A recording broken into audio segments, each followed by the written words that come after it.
Some of the most frustrated fan bases in baseball are probably replaying innings where things really slip through their fingers for their favorite teams. Well, some of those teams that have been tormenting their fan bases may have innings that even they forgot about that are the turning points that are worth remembering. This is Locked On MLB.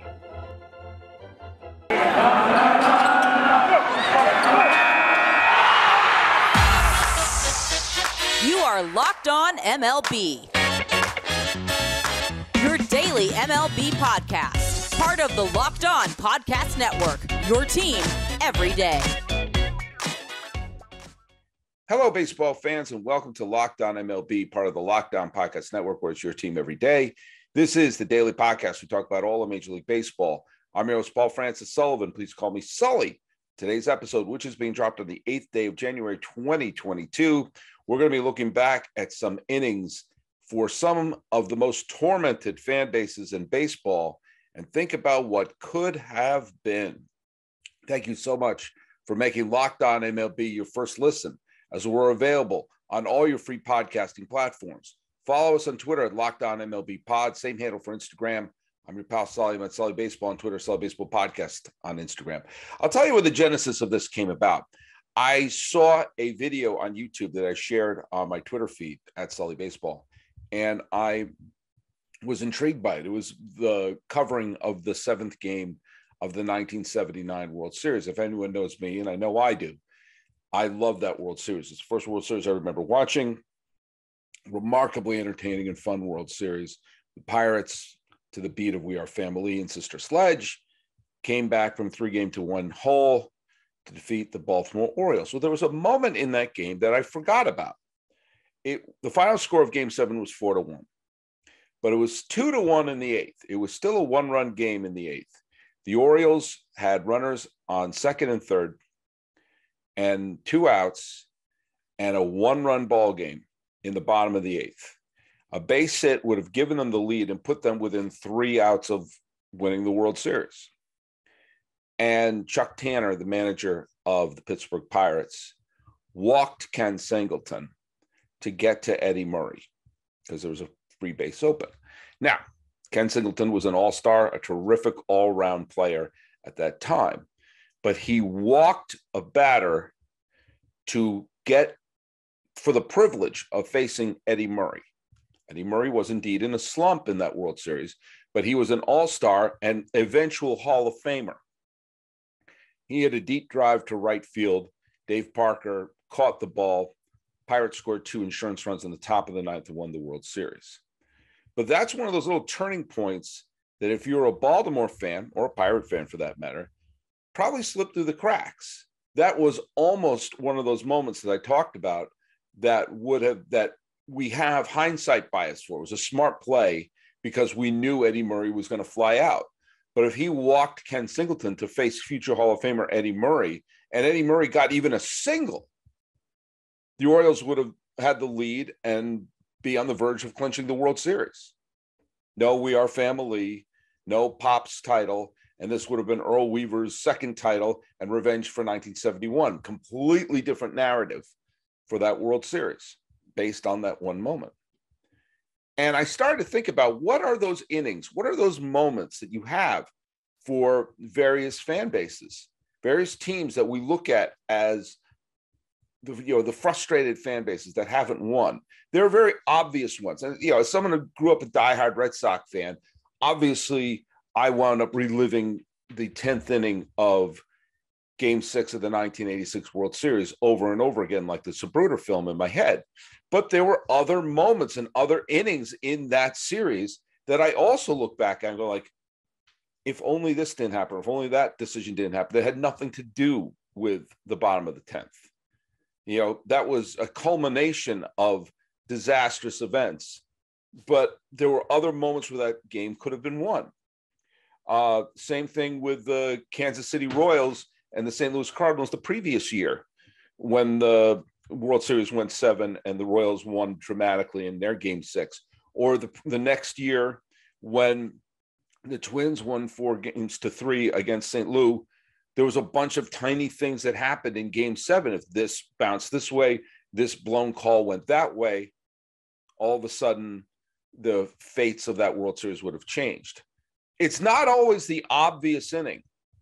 It's not always the moment that you think of like, oh yeah, that happened.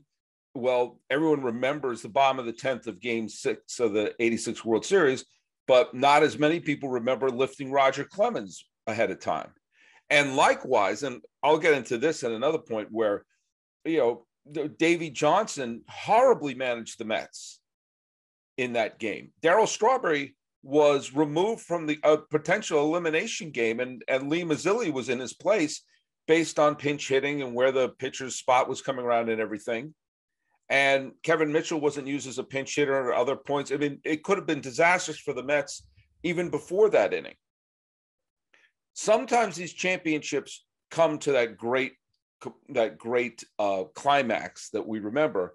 And other times there are moments here or there where it could have broken earlier than that and would have made those disastrous conclusions moot. So I started thinking about who are some of the really frustrated fan bases, the ones who have been tormented or been waiting a long time for a championship and everything like that. And I didn't get to all of them because there are too many, but I started thinking about a few. And the most obvious one to ever bring up are the Cleveland Indians.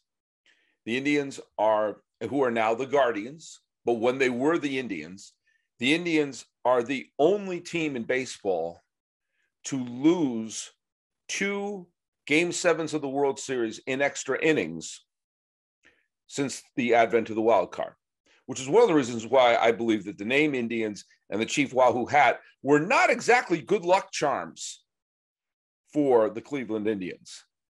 People wanted to keep them because of tradition. Well, it didn't help matters. In those 2 extra inning Game 7 losses, of which either one of those games would have completely changed the narrative of the franchise for all time. You had, people remember Jose Mesa blowing the lead in Game 7, in the bottom of the 9th inning of Game 7. People remember of 1997. People remember in 2016, Rajai Davis ties the game with a home run, and they couldn't score a run off of Chapman in the bottom of the 9th. There's a rain delay. Cubs score 2, Indians score 1. Cubs wind up winning the World Series. Well, those are the obvious moments to remember. And there were other moments here and there you could probably go to, but an inning that I keep going back to that really could have changed one of the World Series events for the Indians was going back to 1997, that World Series against the Florida Marlins, a very strange World Series. People remember the Game 7 finale. And Game 7 of the 97 World Series is one of the great classic games in recent baseball history. But not as many people remember Game 3. Game 3 was the game that was played in the snow. It was a game of which it was Al Leiter pitching against Charles Nagy. Neither pitcher particularly pitched very well. It was a classic steroid era slugfest. Sheffield homered in the first. Al Leiter made an error to lead off the bottom of the first. The Indians wind up scoring a bunch of runs. The Sheffield walks with the bases loaded. Dalton home runs, hit a home run. Al Leiter couldn't find the strike zone. He kept walking the place to the point where in the 6th inning, the Indians had a 7-3 lead. They were up 7-3 in the 6th inning of Game 3 of the World Series. The Marlins had won the first game, but the Indians came back to win Game 2. And while technically the Marlins were a better team, they still had this sort of weird stigma that they were the slap together, and this Indian squad was a better team, or it had, this was a couple of years removed from their World Series run. And they were on the verge of pretty much putting it away. Now, Eisenreich wound up hitting a home run. And then next thing you know, Sheffield, who had a remarkable game, got another big double. And Assenmacher and Plunk worked out of a jam in the 8th inning. And in the bottom of the 8th, they got a leadoff hit from Marquise Grissom, got sacrificed to second and up for Vizquel and Manny Ramirez. Now, if in the bottom of the 8th inning, either Vizquel or Ramirez got a hit, the Indians would have had a lead going into the 9th. Instead, it went tied into the 9th. And the top of that 9th inning has been kind of forgotten in history as a moment of disaster for the Indians. But there it was. Leadoff walk to Bobby Bonilla, and then a single and an error by the center fielder on their throw to third broke the lead. You had an error by the center fielder. You had a Cliff Floyd was picked off at first, and the first baseman made an error. The second baseman made an error. They made 3 errors in 1 inning and walked 2 batters, and Jose Mesa threw a wild pitch. In the end, the Marlins scored a touchdown. It was 7-7 going into the 9th. It was 14-7 going to the bottom of the 9th, of which the Indians wound up scoring. They scored 4 runs in the bottom of the 9th. They scored 4 runs in the bottom of the 9th of what was a tied game going into the 9th. If they took a 2-1 lead, that entire complexion of that World Series would have been completely altered. They would have had the lead. Now, ultimately, Cleveland won Game 4 as well. They had a better pitching matchup for Game 4, and they lost Game 5 by 1 run. But the entire tide of that World Series would have been changed had they not had a complete defensive meltdown in the top of the 9th, or if Vizquel or Ramirez would have gotten a single in the bottom of the 8th. They would have been up 2-1, had home field advantage because we were playing the next 2 games at home. Everything in that series would have changed. And the whole relying on Jose Mesa, who was dreadful in that series before the 7th game, would have been totally altered. Cleveland Indians history would have been different. Completely different. Cleveland sports history would have been different. Of course, it all would have been moot had they held on to the lead in Game 7. But it's that series between the bottom of the 8th and the top of the 9th of Game 3 that may have slipped through the cracks, but also could have rewritten baseball history. Completely could have. I'm going to give you one more example before we go into some of the deeper dives here. But one of the teams that is in a big time, funk in terms of torturing their fans are the Milwaukee Brewers. The city of Milwaukee hasn't had a World Series champion since 1957 when the Braves played there. And they've had a parade of MVPs and Hall of Famers play for the Brewers. And yet they haven't been able to clinch that great title. And their best chance came in 2018, where they had home field advantage in the National League Championship Series against the Los Angeles Dodgers. And they had won Game 1 in a dramatic 6-5 game. And look, the Brewers had lost an extra inning game in Game 4. They had the lead in Game 7 before Yasiel Puig's home run. And I'm sure this may not be lost upon Brewers fans, but the Brewers won Game 1 and had a 3-0 lead going into the 7th inning of Game 2. And they had future Cy Young Award winner Corbin Burns on the mound. And the Dodgers rallied, but couldn't take the lead. And Jeremy Jeffress got out of the inning with a double play and then came out and to pitch the 8th inning. Infield single to Chris Taylor, home run to Justin Turner. Now I look at that 7th and 8th inning where the Dodgers rallied for 4 runs. The Brewers, whose bullpen was tremendous, if they had held them scoreless in just one of those innings, the Brewers take a 2-0 lead. Now, would that Brewers team would have gone on to beat the Red Sox in the World Series? I don't know. The Dodgers were a great matchup for the Red Sox. The Red Sox wound up almost took a 3-0 lead. They wound up beating them in 5. I think the Brewers would have been a better matchup. They would have been a harder team for the Red Sox to beat. But of all the Milwaukee teams of recent years. Yes, including the team in 2011 who lost to the Cardinals. Yes, the team last year, which I thought was poised to win the World Series. That team in 2018 had everything clicking for it. You had those 2 innings, the 7th and the 8th, that would have given them the lead. Sometimes when you have a team like that and they take a commanding lead, it's tough for the other team to recover from that. Happened. The Marlins were able to dust themselves off, and here we go. The Dodgers dusted themselves off in 2018, and there we go. And because of that, the Milwaukee Brewers and now the Cleveland, let's call them the Guardians, are still waiting for that elusive title. And it is an absolute surefire bet that every Cleveland and Milwaukee fans would love to go back in time and fix that. And speaking of bets, BetOnline remains the #1 spot for all the best sports wagering for 2022.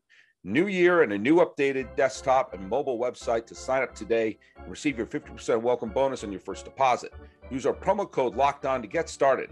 From football, basketball, hockey, boxing, and UFC, right to your favorite Las Vegas casino games. Don't wait to take advantage of all the amazing offers available for 2022.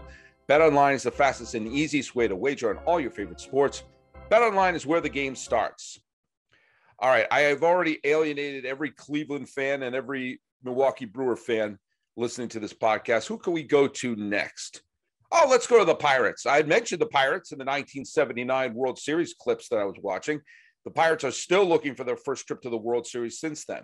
All right, there are plenty of obvious ones on this one, especially when they had their great run with Bonilla and Bonds and Van Slyke and Jim Leyland and Doug Drabeck and Jose Lind and Jay Bell, all those great teams. Obviously, Francisco Cabrera pops up. They go to the World Series in 1992. If Andy Van Slyke's long drive to right field doesn't hook foul, it's a home run, they go to the World Series.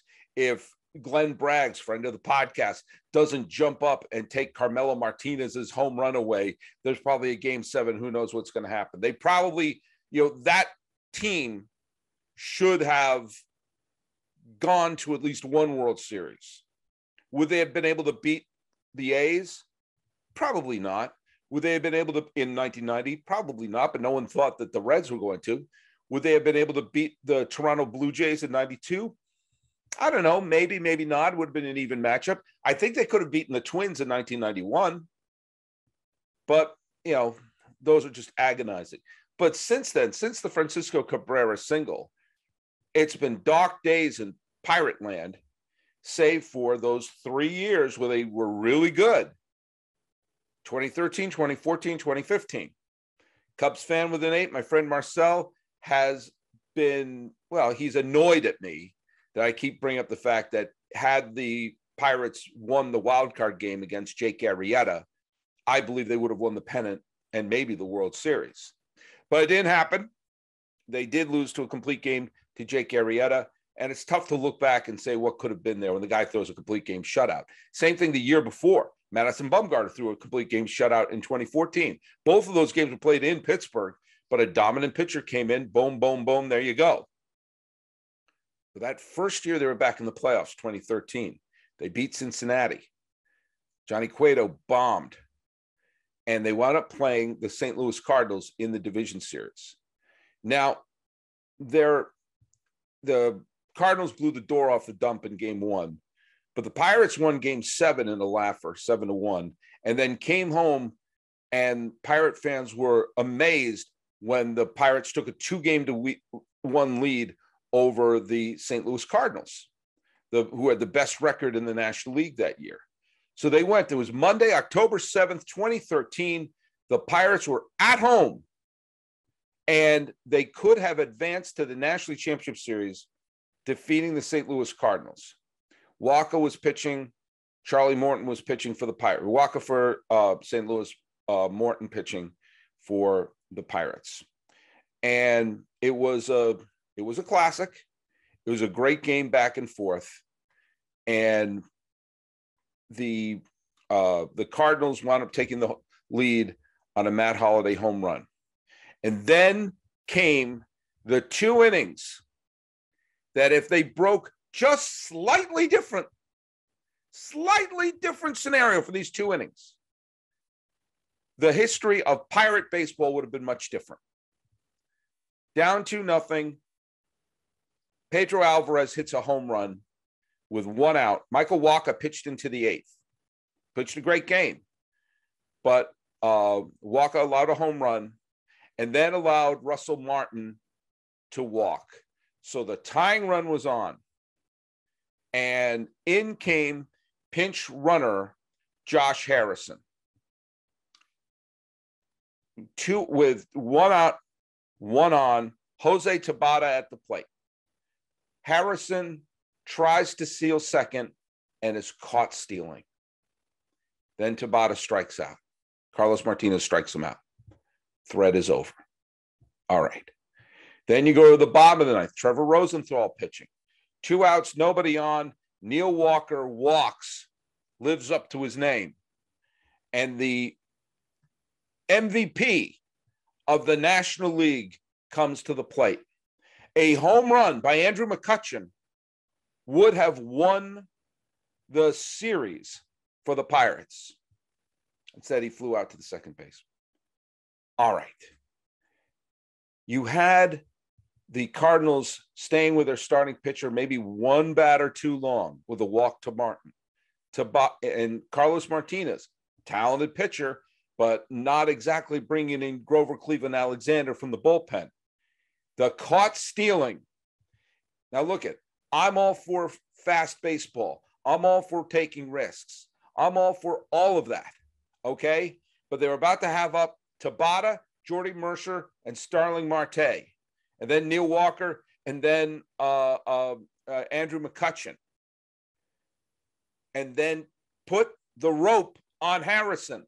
Now, of course, this is all another example of hindsight bias, because if Josh Harrison steals that base, oh, what a gutsy move. Then all it takes is a bloop single and the Pirates have tied this baby up. But we look back, a couple of things, a little bit here, a little bit there. He beats that throw to second. Suddenly the entire tenor of that inning has changed. McCutchen winds up putting one in the seats. Then the Pirates play the Dodgers. Dodgers were a flawed team. They weren't a bad team. They were a flawed team in that NLCS. Would the Pirates have beaten the Red Sox? Probably not in the World Series, but you don't know that. And I don't know that, neither do you. There have been plenty of chances of teams upsetting other teams in the World Series. We would never have known. There would have been so much flying momentum for that Pirates team going into the NLCS and further. Those two innings, the eighth and ninth, a caught stealing and a pop fly to the second baseman. And Pirates history would have been much, much different. I'm going to throw one more at you. It came that same year. The Oakland A's. How many times have we seen cue up Moneyball? 2000, 2001, 2002, 2003, 2012, 2013, 2014, 2018, and 2019. Every one of those years, the A's lost a do-or-die game. They would have advanced if they had won. Instead, they lost and they went home. Every one of those years. And a couple of those years, they were one swing away from winning it. 2003, they were one swing away from winning it. They were 3 outs away twice in 2014. So there are plenty of innings to pull from in that, which is why it's weird that I am going to pull the first inning of Game 1 in 2013. The very first inning. That year, you had 3 completely evenly matched teams in the American League. The Red Sox, the Tigers, and the A's. Go back to my old Sully Baseball podcast episodes. I said it was a coin toss between those 3 teams. Red Sox, Tigers, and A's were all totally evenly matched. And the top of the first in Oakland, Bartolo Colon on the mound, stunk up the joint in the first inning. Absolutely wet the bed in the first inning. Allowed a leadoff double to Jackson. Cabrera singled him home. Fielder got an RBI. And then Avila got an RBI single. The A's were down 3 runs before they even came to bat. And Max Scherzer on the mound. What was the final score of that game? 3-2. The Tigers got all their runs in the first. And Colon settled down and pitched well for the next 6 innings. And then Otero and Sean Doolittle, friend of the podcast, wound up holding them down. And then there was a home run by Yoenis Cespedes to pull him within 1. And the Tigers' much maligned bullpen somehow finished the last 2 innings and held on.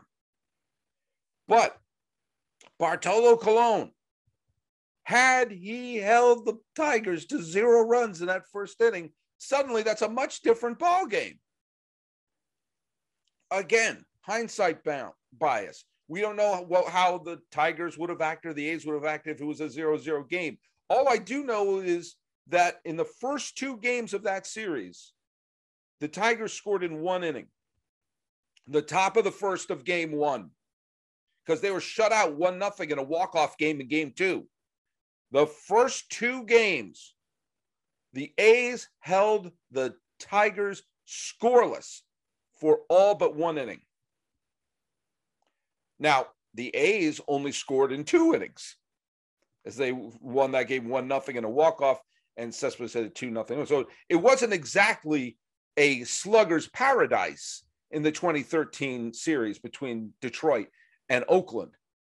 But had the A's taken a 2-0 lead, now, again, that was another series where the A's had a lead in game 4 and lost it. They lost the finale 3-0, and it was a closer game than the final score would indicate. But that first inning may not come the first to mind when you think about Jeremy Giambi not sliding and whatnot. But the tenet of that series was totally dictated in the first inning of game 1. Go back and hold them for that inning. Maybe that's a totally different series. And who knows what they had. Instead, they were left with no consolation prize at all. Nothing. Not even a Built Bar, which are the best tasting protein bars out there. Now, let me tell you something. Built Bars make it easy to stick to your New Year's resolution because they taste so good, you'll want to eat it. Unlike other protein bars that can be, chalky or waxy or maybe taste like a chemical spill. Let me just tell you something. I love my Built Bars. They are covered in 100% real chocolate. Most Built Bars contain 130 calories, 4 grams of sugar, 4 grams of net carbs, 17 grams of protein. Compare that with a candy bar, which usually has around 240 calories, 30 grams of sugar, and dozens of net carbs. So, tell you what, in this year, you can check out all the great flavors. Coconut almond, peanut butter brownie, raspberry, which is my favorite, cookies and cream, salted caramel, mint brownie, many, many more. In fact, Built Bar is always coming back with new limited time flavors. So check out Built.com often to see what's new. Go to Built.com, use promo code LOCK15 to get 15% off your order. Use promo code LOCK15 at Built.com. All right, we're covering some of these absolutely agonizing innings that probably slipped through the cracks unless you're a diehard fan of some of those teams. What are some of the other games and teams that you think about that really just sort of are agonizing, teams that are just absolutely dying for something positive to happen? Oh, I'll give you one. The team with the longest stretch of not making the postseason are the Seattle Mariners. There are a couple of obvious ones to bring up. They lost the walk-off game 4 to the Yankees, but there's one that may have slipped through your memory here. In 2000, when A-Rod was still a member of the team, pre-Ichiro, but post-Ken Griffey Jr. and post-Randy Johnson, Lou Piniella got the Mariners back in the playoffs, and they upset the Chicago White Sox in the division series, and were facing the Yankees, who were off to a dreadful slump into the playoffs, managed to sneak past the A's in yet another Game 5 loss. But the Mariners wound up winning Game 1 of the ALCS in Yankee Stadium and won it 2-0. The Yankees were totally shut out in the first game. And then the score was 1-0. The Mariners got a very good performance by John Halama And El Duque Hernandez was tremendous. He threw 8 innings and allowed only 1 run. But it was a 1-0 game going to the bottom of the 8th. They brought in Arthur Rhodes, and Arthur Rhodes was just slapped around. Allowed a double to Justice. Remember David Justice when he was with the Yankees? Bernie Williams singled him home, an RBI single by Posada, a sac fly by Paul O'Neill. Suddenly, a 1-0 game was a 3-1 Yankee lead. So what do you do in a situation like that? It's 3-1. Well, I'll tell you what you do. You bring in anyone other than Jose Mesa, who has just shown to be gasoline on a postseason fire. Lou Piniella, great manager, brought in Jose Mesa. Single, double, pass ball, single, home run. Next thing you know, a 1-0 Mariner lead was a 7-1 Yankee lead going into the 9th. And even though it was not a save situation, in came Mariano Rivera because he was trying to save the Yankees' hide. Next thing you know, the Yankees win that game. They win game 3, they win game 4, and they wind up winning game 6 and going back to the World Series where they beat the Mets. Now, think about this for a second. Arthur Rhodes, nice pitcher, nice long career. If he doesn't get bombed in the 8th inning, and they hold on to that 1-0 lead and somehow hold on to their lead, they take a 2-0 series lead back to Seattle. And a chance, if they win a game here or there in Seattle, maybe get to the World Series. And if they get to the World Series, that Mariner team was better than that Mets team. We may have had a World Series champion Mariner team instead of a team that's never gone to the World Series. Yeah, they won 116 games the year before. Yeah, there was a team in 95 that got to within 2 games of the World Series in their first time in the postseason. But that year, they were facing a vulnerable Yankee team, and they allowed them to get off the mat. In 1 inning, a 1-0 lead turned into a 7-1 deficit. If they had gone back to Seattle, having shut out the Yankees 2 straight games at home, it would have been a smidge demoralizing. I don't think I'm telling any tales out of school to say any teams that, God, we didn't even score a run at home. And now we have to go fly from New York to the Pacific Northwest to try to pull this off.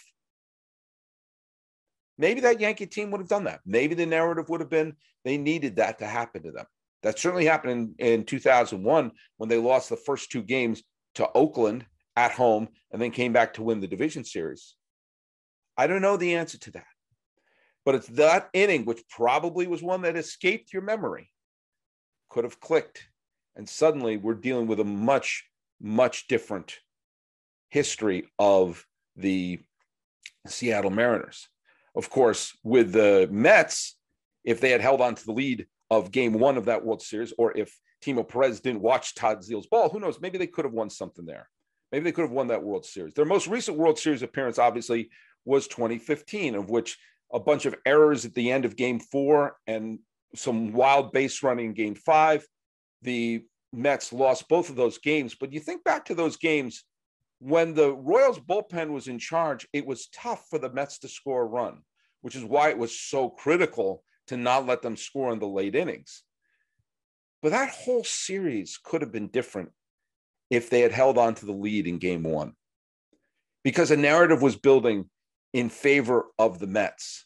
An error by Eric Hosmer gave the Mets a 4-3 lead. And with 1 out and nobody on, the Mets were 2 outs away from taking a 1-game lead in the series. And Familia allowed the home run to Gordon. And then off they went into extra innings. And the 11th inning, Wade Davis was no longer on the mound. Ryan Madsen, nice pitcher, fine. But they had 2 outs and David Wright at the plate.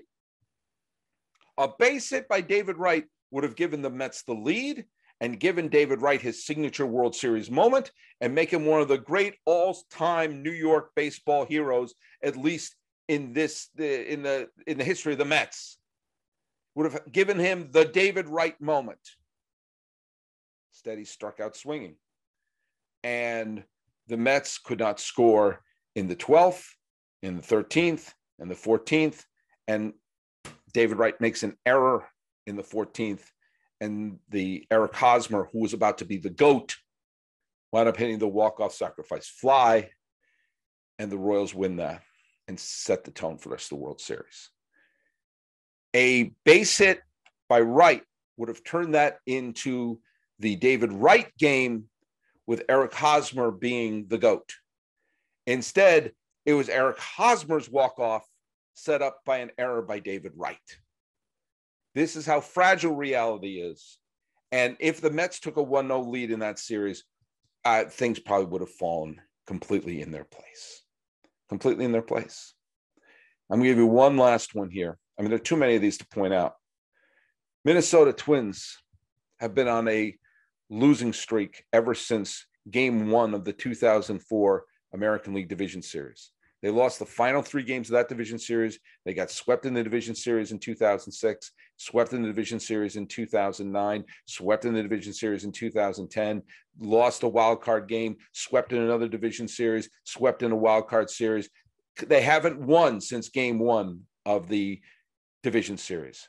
But remember that Game 1, Johan Santana outpitched Mike Mussina. And then in Game 2, the Twins had the lead in the bottom of the 12th inning. People forget that Minnesota was on the verge of putting the Yankees totally on their heels. People forget that it was a blown save by Mariano Rivera in Game 2, where he allowed a Corey Kosky ground rule double. Rivera had blown the save. And the Yankees were relying on the Tanyan Sturtzes of the world, who allowed a home run to Torrey Hunter in the bottom of the 12th inning, on the top of the 12th inning. And the Twins had the lead. They were 3 outs away from taking a 2-0 lead in that series, knowing that Johan Santana would have pitched one of the final 3 games. The Twins were on the verge of putting the Yankees on their heels and eliminating them. It would have been the Red Sox versus the Twins in the 2004 ALCS, which wouldn't quite have the same cachet for Fox and for the demon slaying in Red Sox history. But that's how close it got. And the Twins hadn't had the reputation of losing all the big games, because at that point, they had a reputation of slaying the A's, who were the Moneyball A's of 2002, and being the team that was on the verge of contraction after the end of the 2001 World Series, to making the postseason 3 straight years. John Olerud struck out, and the Yankees were 2 outs away. Miguel Cairo walked. Derek Jeter came up. He walked. And then A-Rod, remember him? He got a ground rule double that scored Cairo. And then Hideki Matsui hit a line drive to right field, and Jeter tagged and scored. The Yankees took the lead. Now, another thing I bet you may have forgotten was in that series, the Twins also took a lead in Game 4. In fact, the Twins were playing. Santana came out to pitch the Game 4, but he didn't pitch he pitched 5 innings, but he wasn't at his best. But the Yankees were still down in the 8th inning. They were down by a score of 5-1 in the 8th inning. But Bernie Williams got a single that scored Sheffield, and then Ruben Sierra hit a 3-run homer, and the Twins wound up losing the game in the 11th, and the Yankees advanced. But the Twins were on the verge of taking a 2-0 lead in that series. Changed the history of that team. Lots of other things could have happened along the way. A bunch of the other series they had where things got really close. But they were on the verge of taking complete control of that series, putting the Yankees on their heels, having to go back to the Metrodome to win 2 games, which was super hard back then. And yet here we are. Padres and Rangers fans, I'll get back to you in a future episode. But these are the innings that try the souls of fans. These are the innings that are there and remind you how fragile a championship to a forgotten season was. The 2004 Twins, the 2000 Mariners, the 2013 Pirates. These are not teams that are drenched in our collective folklore of baseball history, and yet they could have been. When you look at every team that's ever won the World Series, how many times they got on the brink of something. As I mentioned at the beginning, the 1979 Pirates walked the bases loaded to face a Hall of Famer, and they got away with it. And that team is forever beloved. The other teams I mentioned didn't get away with it, and they're now obscure. So thanks so much for making Locked On MLB your first listen. And have your second listen be Locked On Bets with your boy Q and with expert analysis from Lee Sterling. Talking about what could have been, what should have been, what might have been, and who knows, what may never will be. Did that make grammatical sense? Probably not. This has been Locked On MLB. I'm your host, Paul Francis Sullivan. Please call me Sully.